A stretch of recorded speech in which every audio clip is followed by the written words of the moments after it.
So, ayan guys. Mga basura po dito po sila nagtatapon talaga. Ang pangit talagang tinitingnan po.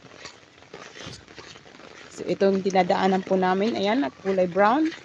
Nanggaling po yung kulay na brown na yan dito sa tae po na yan ng mga manok.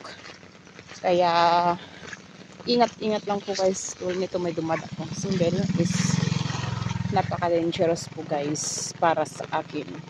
Yun po. May lakas loob, malakas lang po ang loob nila na dumaan po dyan dahil sila po ay mga sinasabing eksperto na po.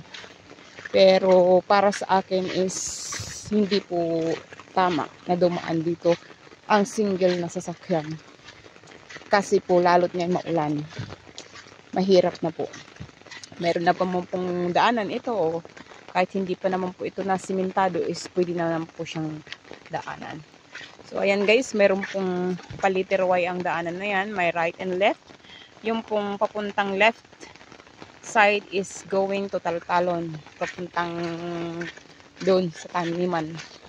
Itong direction naman sa right, ayang tinatahak namin is papuntang Sapang na ruta guys. So, ayan. At dito po marami pa po sa part na ito ay maraming talahib. So, ibig sabihin mas mataas po ang lupa pa dito sa side na ito.